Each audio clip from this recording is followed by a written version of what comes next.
Olá! Olá, bom, José Neto? Tudo bom, pessoal? Tudo bem, e você? Boa noite. Tudo em paz? Tudo em paz, graças a Deus.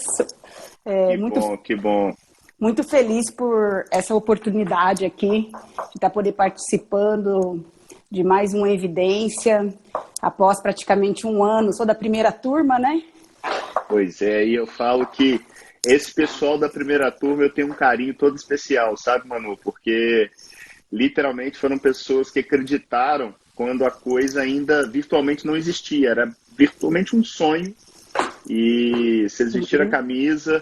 Então eu tenho um carinho e uma gratidão muito grande por vocês. Então, em seu nome aqui eu agradeço não só a sua participação aqui hoje, mas por ter acreditado nesse projeto que começou com uma sementinha e vem crescendo e você está acompanhando isso acontecer, né? Acompanhando aí. O primeiro contato, né, que eu tive com você foi através de um blog, né? Um comentário seu através de um blog de um urologista, um nefrologista, comentando no blog de um urologista. E assim eu comecei a te seguir nas mídias sociais, Facebook, conheci o seu blog.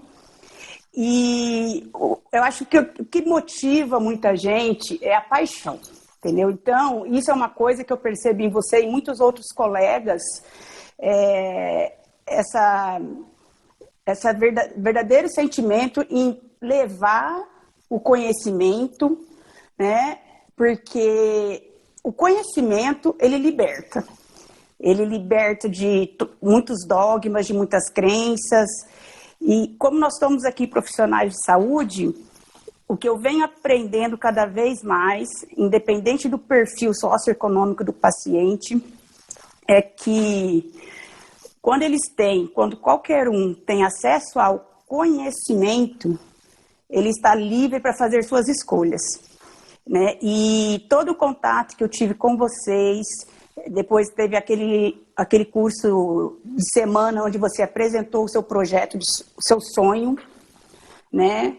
Onde eu e mais vários colegas profissionais da saúde entramos junto com você e eu pude ver ali, sentir, né, que uma sementinha estava brotando mesmo, né? Porque para a saúde, para qualquer forma de progresso, né, evolução, isso tem que partir de dentro, né? E o conhecimento faz parte desse processo, sem dúvida. Show de bola. Então, doutora Emanuela Costa, esse é mais um Em Evidência comigo, doutor José Neto. Eu sou clínico geral e nefrologista aqui na cidade de Belo Horizonte e estou aqui com essa Jedi da SBE. Eu não gosto de muita cerimônia, não. Vou te chamar de Manu Costa. Todo mundo. Fica mais à vontade. Eu falo isso com meus pacientes. Não me chama de doutor, não. Me chama mesmo de Neto. Eu até arrependo, sabe? Eu não mudo meu perfil de doutor José Neto. Na época eu coloquei e tal. Eu falei, cara, por que eu não coloquei José Neto ou Neto e tal? Bom, passou. Mas, literalmente, é muito bom ter você aqui comigo, Manu. E eu queria que... Eu já te conheço um pouquinho, sei que você é cardiologista, aí no Centro-Oeste, mexe com ergometria, tá no meio do olho do furacão aí em função da Covid. E eu queria que você falasse um pouquinho da sua vida, um pouquinho do seu background, de onde você vem, onde você se formou e tal, e o que você faz hoje em dia. Beleza, então. Então, eu só nasci em Santa Catarina. Só nasci lá. Eu não sabia, começando com uma novidade. Então, eu sou catarinense, a família toda está lá. Meu pai e minha mãe são de Santa Catarina e vieram para cá em 77, na abertura, sim, do agronegócio Mato Grosso do Sul, que meu pai meu pai foi engenheiro agrônomo, o único da família formado em curso superior, né? E ele veio para o agronegócio aqui no Mato Grosso do Sul, minha mãe, professora de português. E daí eu fiquei no Mato Grosso do Sul, várias cidades, e terminei meu ensino médio em Dourados, Mato Grosso do Sul, aqui no interior do estado. Eu estou falando de Campo Grande, da capital. E eu sou médica hoje, mas quando todo mundo pergunta, desde quando você queria ser médica, né? Daí eu falo que foi o destino, porque eu fiz vestibular para 3 coisas totalmente diferentes. Eu fiz vestibular para engenharia de alimentos, que eu passei, fiz vestibular para esporte na USP, que eu passei, porque eu era atleta de basquete, quando jovem, ainda sou atleta master quando o joelho permite. a gente é meio teimoso, né? Quando o joelho deixa, a gente brinca um pouco ainda.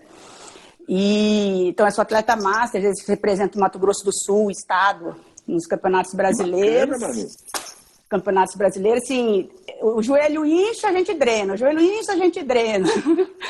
Né? Mais ou menos por aí. E fiz prova para medicina, aqui na Federal do Mato Grosso do Sul, e passei nas 3. E depois esse ciclo se fecha, na verdade. Essas 3 faculdades, eu optei por Campo Grande, nem foi por medicina, entendeu? Porque era mais perto da família, perto de onde eu podia jogar basquete com quem conhecia. Foi mais ou menos assim. Porém, já desde o 2º ano da faculdade, eu comecei a participar de congressos e me interessar por medicina esportiva. Né? Então, começou a querer afunilar. Eu fiz os 6 anos da faculdade, logo que me formei fui para o Exército, depois vim a residência. O que eu queria? Eu sabia que eu não queria cirurgia, não queria pediatria, eu queria uma área clínica, né? Daí foi quando eu comecei pela clínica médica. Né, 2001, 2002, na Santa Casa de Campo Grande, com o preceptor Dr. Luiz Ovando, foi meu preceptor, grande mestre. E dentro da clínica médica eu sempre fiquei entre cardiologia, endócrino, geriatria e nunca desistindo da medicina esportiva, né, porque aqui a gente não tinha essas residências, né? E daí eu fiz clínica médica, fiz cardiologia, dentro da cardiologia também direcionei a cardiologia, a parte da cardiologia esportiva, ergometria. E só em 2007 fui fazer uma pós-graduação de medicina esportiva no Rio de Janeiro. Eu ia toda semana, bem naquela época do pane aéreo. Eu saía quinta-feira, estudava sexta e sábado e voltava. Fiquei 6 meses fazendo a ponte aérea, né? E em 2015, esse ciclo se fechou. Eu estava num curso de nutrologia esportiva, eu lá na palestra da Abranco, Dr. Berutsky. Eu estava numa palestra de nutrologia, que é uma subespecialidade da medicina, vendo a parte esportiva, medicina do esporte, do vestibular, e a palestra inteira era baseada no que os engenheiros de alimentos descobriam para nutrição, para fazer suplemento, associação, né? Eu falei, olha que o ciclo se fechou. Acho que eu não estava tão perdida, não. Naquelas 3 faculdades que eu não sabia que fazia, né? Então, desde 2016, meu segundo filho nasceu, eu prestei a prova. E hoje eu estou aí. Eu amo a clínica, nunca consegui abandonar a clínica, é difícil. Sou preceptora de residência, né? De clínica médica, no hospital regional onde eu trabalho, onde eu estou na linha de frente de Covid, como que você... Estou também, né, na linha de frente, como vários outros profissionais. E ali, uma avaliação dos pacientes, a gente não consegue separar o paciente em coração, sistema cardiocirculatório, está tudo integrado, o paciente tem que ser visto de uma forma global e, graças a Deus, amo o que eu faço. Às vezes é cansativo, mas se encontrou aí. Aquilo que eu estava perdida no início, lá em 94, está se encontrando aí 26 anos depois. Não, e vou te falar assim, me remete muito a uma coisa que eu tenho lido e tentado praticar muito, que é a questão do propósito, né?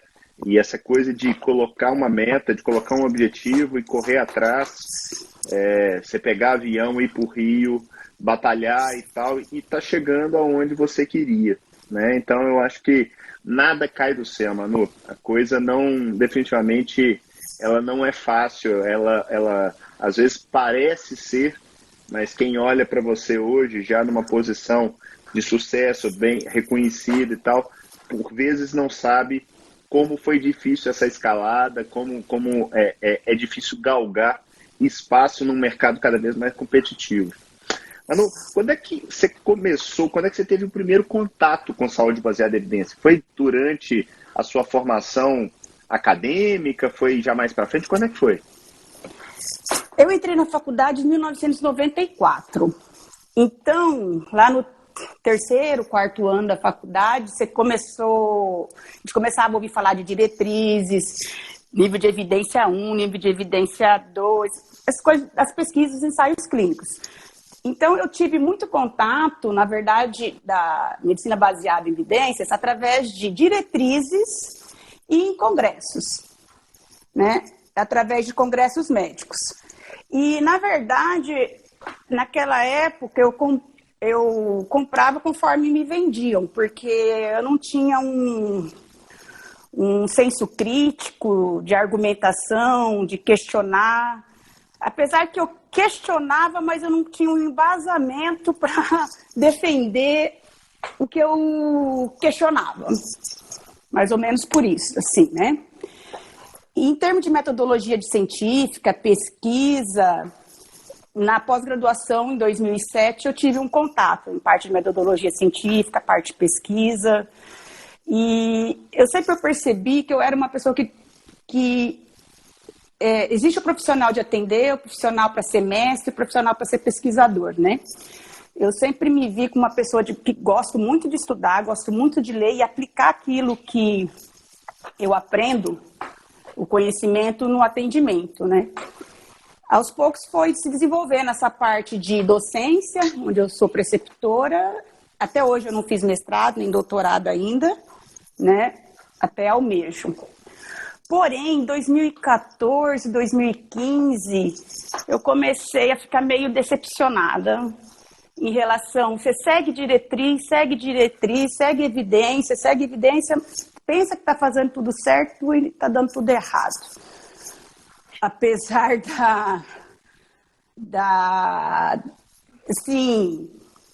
apesar de saber que a medicina é a arte da incerteza, a ciência da probabilidade, mas na maioria parece que está dando errado, né? As nossas crenças. E fui, assim, vários tombos que eu fui tomando, assim, poxa, eu acreditava nisso, mas parece que não é.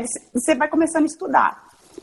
Você começa a estudar, começa a ver outras opiniões, e o acesso à informação, né, os periódicos estando mais abertos, a gente tendo acesso a várias formas de conhecer novas informações, várias opiniões, ficando fora do que nos é proposto. Esse contato eu tive da medicina baseada em evidência com o blog do Souto, em 2013, 2014, entendeu? Onde eu não acreditava naquilo que eu estava lendo e fazia e dava resultado.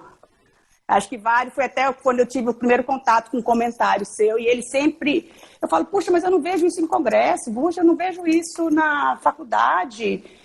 E você você tem que começar a enxergar de maneira diferente. Então, quem começou mesmo a abrir com a medicina baseada em evidência, que tem artigo que prova que você foi o blog do Dr. Souto, né, o Low Carb Paleo, e o livro do Dr. Vitor Sorrentino, né, que eu comecei também a procurar contato com ele em 2015. Então, esse foi meu primeiro contato em questionar, procurar as outras verdades. Daí, foi quando depois eu tive contato com o seu projeto, né, que ele veio agregar muito à minha prática clínica, porque nessa tempestade de informação que a gente vive, o problema é selecionar, né? Saber primeiro selecionar, depois que seleciona, analisar, né? Depois que analisa, trazer para a prática, já que eu não vou ser pesquisador, não estou neste momento próximo querendo ser pesquisador, essas coisas, eu quero aplicar na prática. Então, todas essas dificuldades veio a acrescentar e se fechar também um ciclo com contato com o seu curso de saúde baseada em evidências. Porque ali, desde a parte teórica, filosófica, história, que acho que agrega muito, é muito bom saber por onde a gente passou, para aprender, repetir o que deu certo e evitar os erros, né? E a gente vê esse boom de informação, então a gente aprende ali na pirâmide de Haynes a selecionar o que você tem que procurar primeiro, e conforme o pico, a gente não achando, a gente vai indo para a base da pirâmide, né? Mas o ideal seria tentar a gente está no pico, né, nos sumários, ali nas meta-análises. Ouro são os sumários. Eu só conheci o up-to-date, né, você apresenta para nós outros sumários, como procurar. E depois aprende os scores, como a gente predizer nossos pacientes, classificar nossos pacientes, os exames, o que valorizar, o que não valorizar e como aplicar na prática clínica. Então, a saúde baseada em evidência tem um contato progressivo em 20 anos, onde esse ciclo prático, né, se fechou assim, de 2019 para 2020. Eu vejo, Manu, não sei se você concorda comigo, você está numa especialidade, para mim, a grande dicotomia. A cardiologia hoje é uma das especialidades, se não a que mais produz material com robustez científica, mas é uma das especialidades onde a gente também vê mais amarras, baseadas, por exemplo, aí em guidelines, em diretrizes. Se a gente pegar como exemplo a ergometria que você faz, quantas e quantas indicações, no minimamente questionáveis, a gente não tem e que você não deve receber todo santo dia algum paciente para fazer exame e que talvez aquilo ali não seja a melhor indicação. Essa percepção de olhar e falar assim, não, peraí, esse exame aqui foi mal indicado, ou essa estatina aqui não está bem colocada. Você tinha essa percepção antes de estudar a saúde baseada em evidência, ou isso mudou depois que você começou a lastrear a sua prática clínica, sua profissão em cima desses conceitos científicos? Esse já foi um questionamento que me levou a procurar a saúde baseada em evidência para ver em que lado do muro que eu estava. Eu estava meio perdida em relação a alguns aspectos, questionar, mas e aí? Eu vou seguir a manada, né? Vamos seguindo a manada? Então, foi um dos motivos, né? E a saúde baseada em evidência mostrou a luz mesmo, para onde eu tenho que seguir, mas ali mesmo, na saúde baseada em evidência, uma coisa que você mesmo fala, né? E às vezes a gente faz tudo certo, pode dar errado, a gente faz tudo errado, dá tudo certo, então a gente trabalha com probabilisticamente, né? Em relação à parte da ergometria, assim, tudo depende, é o que eu falo para os residentes, né? Um grande problema, às vezes, que eu que faço exame, a gente tem a indicação do exame. Você pegar um pedido de exame sem indicação, em branco, é uma dificuldade grande para quem realiza exames. Então, acho que toda vez eu pergunto, eu falo, por que você está pedindo, qual o motivo da indicação, e o resultado vai mudar a sua conduta. Né? Então, o exame complementar é para nos nortear na conduta. E isso, a saúde baseada em evidências, nos acrescenta muito em relação a nós sermos questionadores, né? O porquê, né? O overdiagnosis, né, que eu acho que a gente que trabalha dentro de hospital, a gente pode estar mais atento, que muitas vezes o que a gente encontra não é responsável pela doença do paciente, né, e normalmente o overdiagnose está associado a overtreatment, né, então tudo isso veio a agregar, e a saúde baseada em evidência nos traz isso. Né? Então, veio acrescentar também. Legal. Você comentou aí anteriormente a respeito dos scores, né? É outra área que a cardiologia é repleta, né? Você tem desde o Framingham, você tem aí o Hasbleed, você tem tantos outros scores de risco. Uhum. Você já tinha o hábito de utilizá-los na sua prática clínica? Passou a utilizar mais? Como é que é a sua relação com esses scores prognósticos? Porque o ser humano é divertido até, né? Eu falo que ele acha que algo vai acontecer porque ele tem um feeling. Nada contra o feeling, mas quando você tem uma ferramenta que pode te nortear de uma maneira talvez um pouquinho mais acurada, por que não utilizá-la? Obviamente sabendo que ela tem suas limitações, isso é claro, né? A ciência não é uma verdade em si. Então, como é que você lida com essas ferramentas na prática clínica diária? O score de Framingham, a minha formação foi baseada no score de Framingham mesmo, né? Em classificar o paciente em baixo risco, médio risco, alto risco, alguns fatores complicadores que aumentam o risco acima. O score MES eu não conhecia, né? Que associa o score de cálcio. Então, normalmente, eu sempre usei o score de Framingham. Hoje em dia, eu uso mais o score MESA, né? Principalmente para mostrar para o paciente, porque o bom desses scores é que são scores clínicos. Usa só um perfil de colesterol que nem o LDL entra. Em ambos os scores, nem o LDL entra. Que eu falo sempre para o paciente, meu exame deu normal. Fala, seu exame deu normal, mas você tem diabetes, mas você fuma, mais isso, mas só... Uma coisa que está acontecendo muito ali no Covid, doutora, não tem fator de risco nenhum, não tem doença nenhuma. Você olha só para o abdômen da circunferência abdominal, a ectoscopia, né? Você só olha para a circunferência abdominal, não tem doença nenhuma mesmo, né? Olha, dos 30 Covid... Só que não, né? Dos 30 Covid negativos, nenhum tinha relação cintura-quadril menor que 1. Né? Dos 30 ali, 80% sexo masculino, muitos desconheciam a patologia, mas síndrome metabólica reina, né? E dentro da ergometria, né, a gente é um exame de baixo custo, ele tem um valor prognóstico muito grande. Né? Então, a gente, dentro da ergometria, eu sempre trabalhei muito dentro do próprio laudo, uma probabilidade pré-teste, uma probabilidade pós-teste, sempre trabalhei muito. Né, baseado em quadro clínico, principalmente porque 1/3 dos exames em mulheres em fase estrogênica são falsos positivos.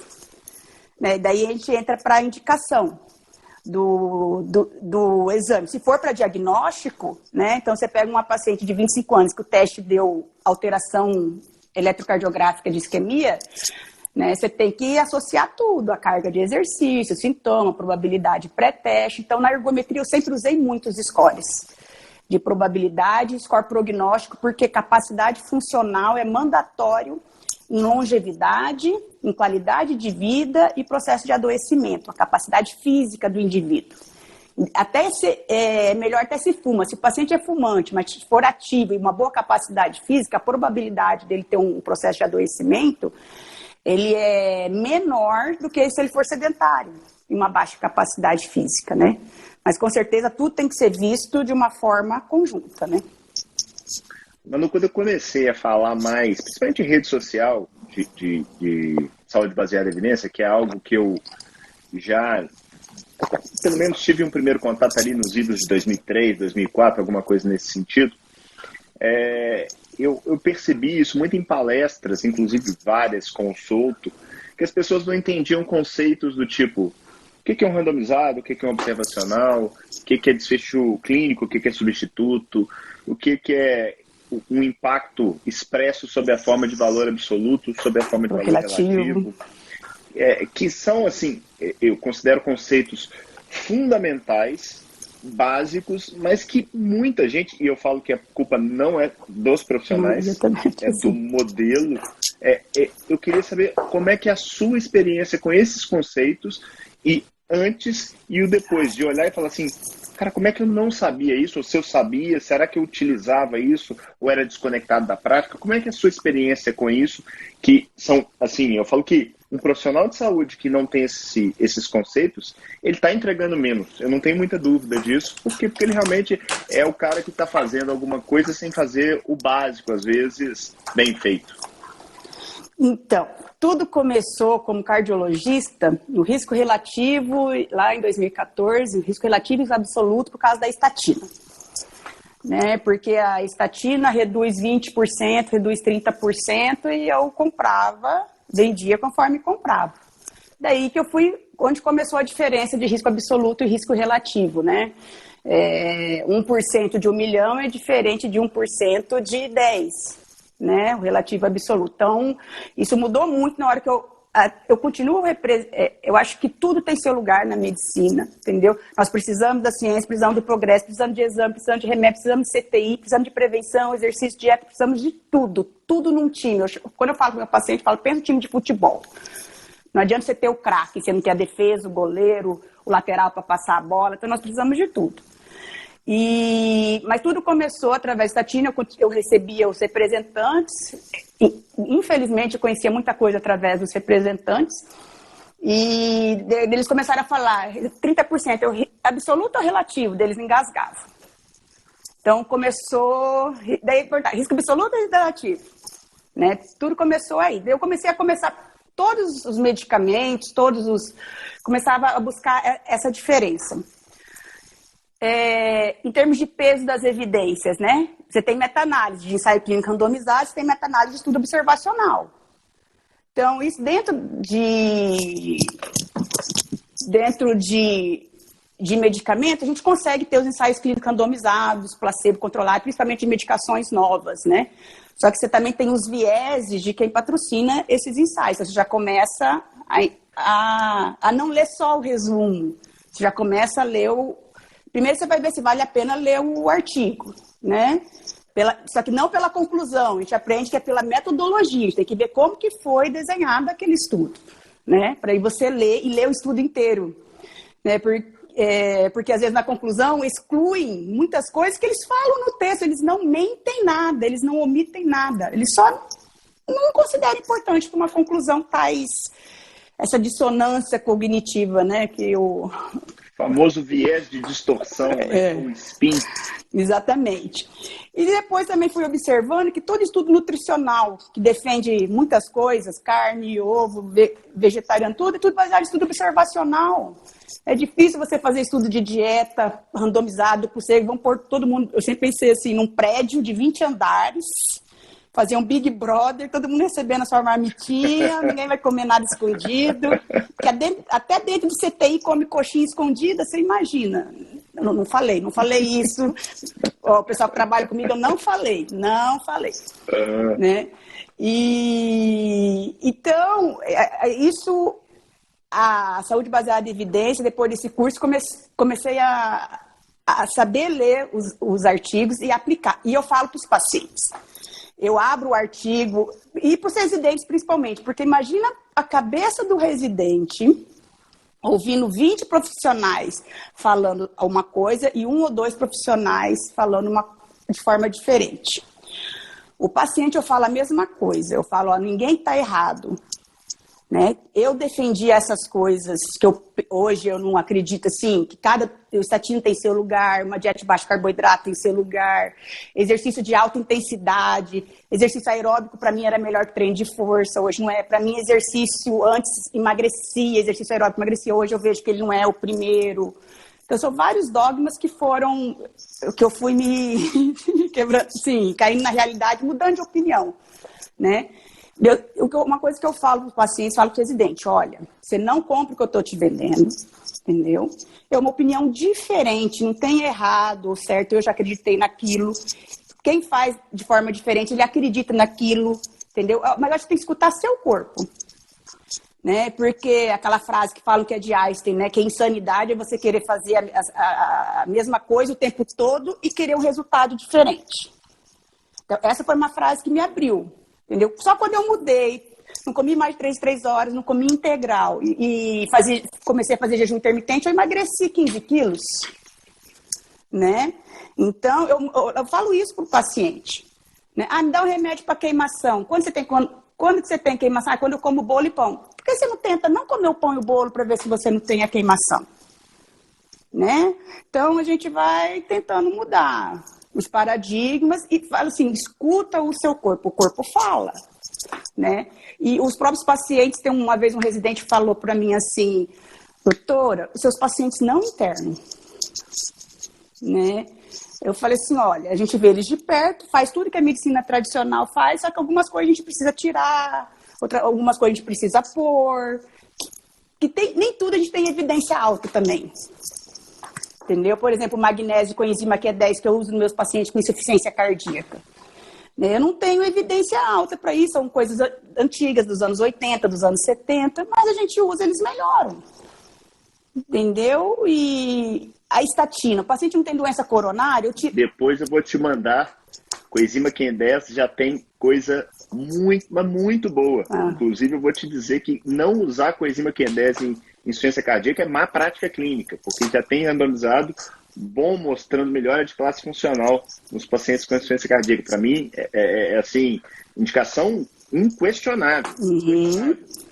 E eu concordo plenamente quando você diz que eu gosto muito de falar que nem tudo é preto no branco. Vira e mexe, a gente trabalha em 50 tons de cinza, né? Então, essa percepção individual, essa característica do profissional de ir ganhando experiência, sensibilidade, isso tem que ser levado em conta. Os valores e preferências do paciente, isso completa a tríade da saúde baseada em evidência, com a capacidade de efetivamente tratar a melhor evidência possível e transformá-la em prática clínica.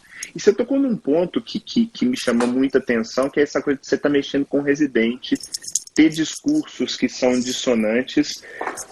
O que você acha de um residente estudar saúde baseada em evidência? Eu recebo muita pergunta do tipo assim, sou acadêmico, sou residente, está na hora de eu estudar isso? Qual que é a sua impressão? Daí eu já sou suspeita. Eu sou suspeita porque quando eu estou discutindo os casos com os residentes, eu falo, você não compra o que está te vendendo, você vai atrás. Eu mostro esse aqui artigo, esse artigo, esse artigo, se você estiver interessado, você vai.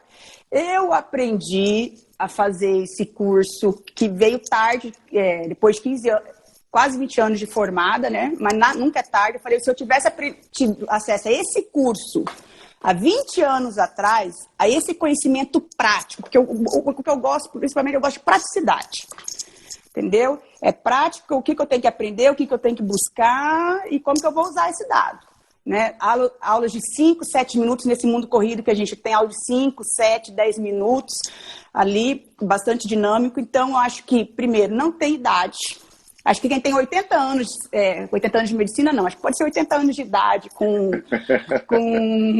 55 anos de medicina, também. Quem está no... acho que quem tiver dentro da faculdade é a melhor época. Porque a gente, quando está dentro da faculdade, qual que é aquela curva lá que quanto menos você sabe, menos você sabe, menos medo você tem, mais acha que sabe. E tem o quanto mais você sabe, lá no ponto... É a curva em U, né? Na realidade, quando você começa, quando você é um newbie, né? Um novato, você não sabe nada e tem essa convicção. À medida que o tempo vai passando, você começa a achar que você sabe demais. Você chega a um ponto que você acha que você está com o rei na barriga. Tem uma curva. E aí, a hora da virada é a hora que você começa a perceber que o socrático só sei que nada sei. Isso aí. Mas efetivamente você tem um conhecimento que é muito maior do que quando você começou, mas você percebe que aquilo ali é só o começo, que você precisa realmente ligar o alerta, duvidar, questionar, e eu concordo com você no sentido de estar buscando sempre aprender algo. Né? Nunca é tarde. E em todas as áreas. E eu não era uma pessoa que gostava de ler. Eu estudava, eu não lia, assim, né? Como você fala, você não vai pegar e ler um romance dentro do artigo científico, mas de uns 5, 6 anos para cá eu comecei a ler de tudo, né? Eu não leio só medicina. Muitos livros que me abriram essa visão são livros escritos para leigos, né? Barriga de Trigo, O Emagrecer Comendo, assim, livros assim, só que são escritos por pessoas que vão atrás dos artigos científicos, a Nina Feikels, né? E traz aquela informação científica de uma maneira prazerosa de se ler, né? Daí eu comecei, era um preconceito que eu tinha, né? Era um preconceito que eu tinha, às vezes, com esse tipo de literatura, mas me abriu muitos olhos, né? E, na verdade, hoje em dia eu prefiro ler essa literatura, que eu acho que ela flui mais gostoso. Tenho lido muita filosofia, economia. Eu acho que, como profissional de saúde, cidadã, acho que para a gente tentar entender o que acontece com o nosso corpo, com a nossa família, com a nossa sociedade. Por que o meu paciente, sabendo que faz mal, não faz aquilo, não deixa de fazer aquilo? O que a sociedade, a cultura influencia nas escolhas do indivíduo, né? O modelo mental do adoecimento. Outro dia eu fiz uma pesquisa na reabilitação, eu estava com um residente, eu falei, esse aqui infartou, o filho morreu. Esse aqui infartou, foi demitida do trabalho. Esse aqui infartou, uma semana depois que o filho alcoólatra bateu nele. Esse aqui, qual que foi o outro lá? Assim, é só assim, ó. Você sempre tem, parece... Algum gatilho, né? Um gatilho para para soltar a bomba, entendeu? Então, Manu, você está falando isso. Eu sempre fui um leitor contumaz, eu trouxe isso do meu pai, eu sempre gostei. Eu falo que, infelizmente, a escola ela tenta te tirar desse caminho, né? Ela coloca muitas vezes você para ler coisas que ainda você não está preparado, né? Eu lembro de ter lido, por exemplo, Machado de Assis, José de Alencar, com 13, 14 anos, achava aquilo ali um saco. Felizmente, em outro momento, eu falei assim, não, peraí, deixa eu reler esses clássicos. E aí você lê com outros olhos, né? Só que quando você entra, e aí eu posso falar de cadeira, e você também, nós somos médicos, o médico tem a soberba extremamente exacerbada de modo geral. E eu falo isso porque eu fui muito soberbo, muito, mas muito mesmo. Chegou em um momento, nessa curva em U que a gente comentou, que eu achei que eu era o cara. Nossa, tô. E aí, de repente, você toma uns tombos da vida. Muita gente não sabe, eu fui diabético, eu também tive um sobrepeso. E eu já estudava saúde baseada em evidência. Peraí, estudava e não era pouco tempo, não. E, de repente, você toma aquela porrada que você fala assim, menino, acorda pra vida. Peraí, não é assim, não. E eu tenho alguns anos que eu passei, assim como você, estudar comportamento, psicologia, autocuidado, né? Muita gente taxa livros de autoajuda como sendo uma coisa barata. Não é nada. Está em cima muita coisa de mente, programação neurolinguística, que é algo que a gente não conhece e a gente não é trabalhado. A gente passa 6 anos dentro da faculdade, a maioria de nós, pelo menos mais 4 anos de residência, são 10 anos devotos à medicina, muitas vezes, e esquece-se que a vida não é só isso. E o nosso paciente ele não precisa só disso. Então, quando eu uso os conceitos da saúde baseada em evidência, eu gosto muito de falar isso. Isso não é fim, isso é meio. Assim como isso tudo que você acabou de falar, são meios de entregar mais valor para o seu paciente. E a hora que você entrega mais valor, aí é o que você disse. Cara, depois que a pessoa tem um resultado positivo, o paciente não quer muita coisa, ele quer 2 coisas. Quer viver mais e viver melhor. Ele não quer ter o colesterol bom, ele não quer ter a pressão boa, ele quer viver mais e viver melhor. Se para viver mais, viver melhor, eu precisar mexer na pressão, no colesterol, tudo bem. Mas essa tara por números é algo que me assusta. Manu, eu atendi um paciente hoje, 90 anos, 90 anos, cego, e ele estava com um descontrole glicêmico e a filha estava desesperada com aquilo, mas desesperada. Eu falei, calma, ele não vai ter problema. E era um descontrole, assim, 150, 160 de glicemia, alguma coisa nesse sentido. Eu falei, olha, com 90 anos de idade, não, mas ele não pode. Eu falei, não, com 90 anos ele pode tudo. Tudo. Lembrei tudo que ele quiser. Sabe? Porque é impressionante como que nós, profissionais da saúde, a gente deixou de tratar a pessoa, de tratar o indivíduo. Porque é o que fala assim, não, o NET mexe com ciência. Não, a ciência é meio, ela não é fim. Então, você tem essa percepção também de uma certa maneira, eu falo nós como comunidade da saúde, estarmos esquecendo muitas vezes de que atrás daquela cadeira, atrás daqueles exames, tem o João, tem a Maria, tem a Manuela. Qual que é a sua percepção sobre isso? Isso é uma coisa que veio me desanimando quando eu estava fazendo a mesma coisa, quando eu estava dicotomizando o paciente, exatamente isso, porque nós temos que ver o paciente de uma forma total, porque ele adoece, e tentar trazer o que é melhor para a vida dele, né? Só que uma coisa, a gente tem que tentar ajudar, mas as escolhas é individual. As escolhas são individuais, quer dizer, né? E eu acho essa parte humana precisa ser resgatada, porque às vezes você trata papel, trata exame, esquece de tratar o indivíduo, né? Igual eu também tinha 92 anos, mas foi quando eu estava no 2º ano da residência, acho que 16 anos atrás, era o senhor de 92 anos, que ele tomava banho gelado, só que ele tinha que tomar uma dose de pinga para tomar o banho gelado. Daí, acho que eu tô pensando em tomar dose de pinga se for para tomar banho gelado, porque não tomo banho gelado por nada. Tomo todo dia. Eu preciso. Ainda. Você não Eu tomo todo dia, só não tomo a pinga. Aí, ó, você tá. Pinga de Minas é a melhor que tem, ó. Cachaça mineira, tá fácil. Doutora, o que eu faço pro meu pai parar de tomar essa dose de pinga? Que hora que ele toma dose de pinga? Ele falou para ele tomar banho. Que hora ele toma banho? De manhã.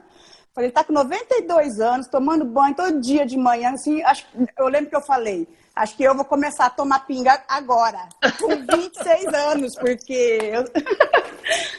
né? Então, são escolhas, a qualidade de vida dele tá ótima, tem coisa que não precisa, né? Uma coisa que eu acho interessante, que a gente vê ouve cada história dentro do consultório, e, sim, são várias histórias de livros, né? Igual aos 90 anos tem que dar o quê? Dar qualidade para ele. E uma coisa que é interessante, por exemplo, a gente sabe que a low carb funciona. Eu tenho um paciente que não fazia low carb, já estava com 5 antidiabéticos e iniciei insulina. Quando ele foi comprar a Lantus, estava cara. Ele não comprou a Lantus, fez a low carb, parou de tomar cerveja, a hemoglobina glicada dele de 11 foi para 7. Né? Não comprou a Lantus, emagreceu e melhorou o controle glicêmico. Ele conseguiu fazer 6 meses. Ele chegou para mim, doutora, eu quero voltar a tomar cerveja, quero voltar a comer de tudo e vou comprar insulina. Eu falei, beleza. Você viu que funciona. Escolhas. Você viu que funciona. Né? Mas você que você quer a outra opção, não tem problema, eu estou aqui para apagar o fogo. Né? Eu vou te falar, eu tô aqui para apagar o fogo. O importante é a pessoa reconhecer as possibilidades que ela tem. E eu falo que o profissional de saúde ele tem que ser um tutor e não um inquisidor, um ditador que vai determinar o que o paciente tem que fazer. Então, eu acho que a gente tem que estar naquela posição ali, lastreado por nosso estudo, pela ciência e por essa sensibilidade, essa percepção da individualidade, de tentar realmente entregar o melhor para aquele paciente. Mas eu queria te perguntar uma coisa, que eu gosto muito daquela máxima que diz que você é o reflexo das 5 pessoas com quem você mais anda. E obviamente isso não tem necessariamente a ver com o número 5, mas eu falo que o grupo de Jedi da SBE é um local que eu aprendo muito.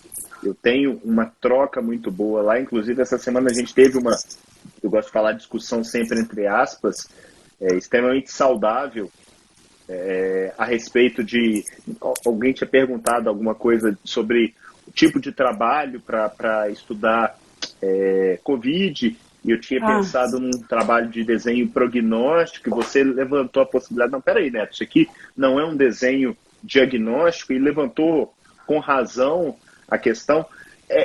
O que significa o grupo de Jedi para você no seu dia a dia?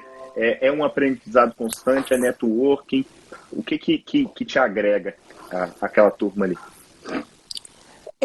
A gente primeiro fez o curso, né? E depois a gente ficou triste. Lá no início, acho que nem sei se estava esse projeto, acho que as ideias vêm. Nossa, mas vai acabar o grupo, aí acabou o curso, como que a gente vai fazer? Acho que daí, não sei se já tinha uma ideia ou se depois que veio, né? O que acontece ali no grupo, né? O conhecimento, ele muda. E o conhecimento ele é progressivo. Então, ali você tem vários profissionais da área da saúde, com opiniões, é interessante, né? Opiniões discordantes em vários aspectos. Cada um defende o agonista, o antagonista de vários assuntos. Então, eu vejo ali como um crescimento e aprendizado contínuo. Eu sou a favor disso, sou a favor daquilo. Depois você até se vê mudando de opinião. Por quê? Porque você escuta os 2 lados, os 3 lados de uma mesma história, todo mundo cedendo, mostrando que as coisas são complexas na saúde, na economia, lockdown, baseado em evidência, falando de lockdown, mas cadê a evidência? A gente faz muita coisa, às vezes, baseado no achismo. Eu nem sabia que não tinha pesquisa a respeito disso. Você vai atrás, baseado em cálculo matemático. Antes eu pensava que eu já estou vendo que nem a matemática parece ser exata também, né? Dependendo dos logaritmos, do número que você põe. A por trás da matemática.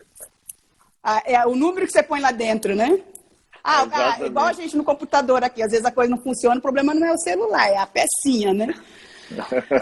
Então, e eu vejo como aprendizado contínuo, um acesso rápido a uma informação de uma evidência de maior qualidade, né? Então, cada um tem aquele que compete ali, acho que acordou 6 horas da manhã, já pôs o artigo que saiu hoje, né? Nós temos o nosso Google, como que é o Raul lá, né? Raul, ele estava por aí, eu vi ele aí. Vê um artigo aí para mim que eu não estou tendo tempo de pesquisar, de repente já vem um monte, assim, de artigo científico, né? O famoso Raul PubMed. Raul PubMed, isso aí. Né? PubMed. É o PubMed. É o PubMed. Tem razão. Né? E o networking, até a gente estava conversando com meu marido, com o Bruno, daí, mas de onde você conhece? Ele falou, eu não conheço ninguém ali. É tudo ali, a gente está trocando ideia, um mora aqui, outro mora em São Paulo, outro mora no Pará, e você vai aprendendo, vendo como que todo mundo abriu a mente para nessa forma de questionar, em querer aprender. Acho que ele tem colega com 30, 35, 40 anos de formado também, né? É interessante que as histórias são bem parecidas quando que teve os que despertam para isso, né? E tem não sei se é um dos um livro que eu li, não sei se foi um filme, que um médico muda quando ele ou alguém da sua família fica doente, né? E a gente vê agora até no Covid, às vezes quando um médico está doente, alguém da família fica doente, ele começa a enxergar, né, o paciente, o ser humano que está do outro lado, com outros olhos, né? E com muitos de nós ali, eu percebi que muitos, acho que a maioria ficou doente com algum problema de diabetes, eu já tive problema de sobrepeso, voltei a ganhar peso porque perdi a disciplina um pouco, sou médica, mas sou ser humano também, de vez em quando a gente tem umas recaídas, né?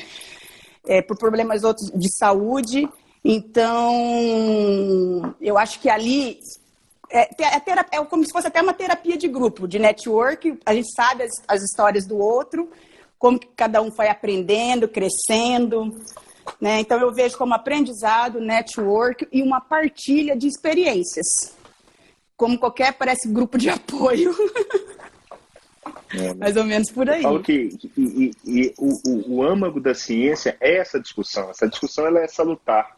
Eu falo que o problema é quando você tem reis da verdade. E eu falo que cada vez eu vejo ali no grupo as pessoas entendendo e mudando de opinião. Exatamente isso que você falou. Por quê? Porque realmente a ciência é feita de verdades dinâmicas. Então, não dá para achar que a gente sabe tudo, que a gente é o rei da verdade, né? Então, é muito bacana fazer parte de um grupo. O Guilherme costuma falar que a saúde baseada em evidência é um atalho. O grupo é o atalho do atalho. Nós somos o Google da saúde baseada em evidência. Então, eu gosto também dessa definição do Guilherme. Manu, estamos caminhando para o final. Temos uns 5 minutinhos aí. Eu queria, antes de mais nada, te agradecer enormemente sua disponibilidade. Mais uma vez, colocar a minha gratidão por vocês, no seu nome aqui, mas de quem fez parte daquela primeira turma, de que comprou um sonho, comprou um projeto e está aí junto nessa luta conosco. Obrigado pelo seu tempo, pelo seu conhecimento e pelo prazer de tê-la conosco. Então, queria te dar a palavra aí para você dar umas mensagens finais para a galera que está nos assistindo e ratifico aí meu muito obrigado. Eu que tenho a agradecer, né, Neto. não José Neto, mas pessoal também, né? Essa oportunidade, né? Principalmente pela oportunidade de eu ter lido aquele seu comentário lá no blog do Souto e ter ido atrás de conhecer e ter feito esse curso. E agora essa oportunidade aqui de falar com você, com mais colegas, os pacientes que estão aí, que quem me conhece, eu transpareço, né, como eu sou. E dentro dessa saúde baseada em evidência, o meu propósito de vida é trabalhar, buscar uma medicina barata e eficaz. né? E isso a gente consegue ir atrás, buscando informação, que o estilo de vida é mandatório no processo de saúde, né? E para recuperar a saúde de quem já perdeu. Então, a gente fala, não tem evidência. Quando a gente vai atrás, a gente acha a evidência do exercício físico na longevidade, das doenças crônico-degenerativas, o papel do tipo de alimentação adequada para a síndrome metabólica, que é a principal causa das nossas doenças crônico-degenerativas, o gerenciamento do estresse, o modelo de pensamento. Foi uma coisa que me levou a fazer yoga. Tá? Hoje eu faço curso de yoga para dar yoga. Eu falei, vou fazer medicina e dar aula de yoga também. Principalmente para a parte de meditação, respiração, né? O sono, o sol. Então, assim, acho que em termos que a gente fala em saúde, longevidade ativa, produtiva, né? A gente tem que falar de estilo de vida. Então, isso dentro do curso, dentro do grupo, eu vejo que a maioria pensa da mesma forma, né? E aplicam. Isso que eu acho que é interessante. Quando você aplica o que você acredita na sua própria vida, o resultado vem, né? E isso que as pessoas percebem também, né? O que você faz diferente e dentro do nosso próprio crescimento, da nossa própria evolução intelectual, né? Mostra que a pessoa tendo o caminho certo, buscando o caminho, sonhando pequeno, né? Ou sonhando grande, o esforço é o mesmo, igual você falou hoje lá na live, né? Eu acho que... de Jorge Paulo Lemann. Eu acho que a vida a gente tem que correr atrás dos sonhos mesmo. Porque eu acho que quem busca seus sonhos vai estar sempre saudável. Né? Então é isso. Obrigada pela oportunidade. Eu que agradeço o carinho, agradeço pela presença lá entre os Jedi da SBE. Turma, essa live fica gravada aqui no Instagram e depois vai para o nosso canal do YouTube da SBE Academy, inúmeros materiais lá. Muita gente de peso já passou por aqui, por esse Em Evidência. Agora eu tenho mais uma aqui com a doutora Emanuela Costa, a doutora Manu Costa. E relembrando que amanhã é o último dia para as matrículas do curso, da 5ª turma do meu curso, Formação em Saúde Baseada em Evidência, comigo, doutor José Neto. Vagas limitadas, elas estão terminando. Eu não sei se chega até amanhã, até o fim do dia, mas então se você tem interesse, corre lá, link da bio, faça a sua inscrição. Eu tenho certeza que os Jedi vão receber todo mundo lá de braços abertos, né? Segunda-feira, Manu, nós vamos fazer uma live para receber os calouros, os nossos padawans. Então, segunda-feira, uma live fechada aí para os alunos do curso de Formação em Saúde Baseada em Evidência. Uhum. Ok? Valeu. Turma, tô vendo aqui, ó. Não percam, hein, Mário pessoal? Saveri. O Mário é já considero um amigo, empreendedor, e é um cara que está à frente da Agir NG. E para quem participou da Semana da Saúde Baseada em Evidência e quis prorrogar o acesso às aulas e ter o certificado, parte de um valor simbólico que a gente pegou dessas pessoas vai para Agir, que é uma ONG aqui que cuida de refugiados, um projeto super bacana, refugiados sírios, venezuelanos, e o Mário que está à frente disso. Galera, grande abraço, fiquem com Deus e até a próxima. Manu, valeu. Obrigado. Valeu, obrigadão. Boa noite, tchau. pessoal. Obrigada a todos. Valeu, abraço, gente.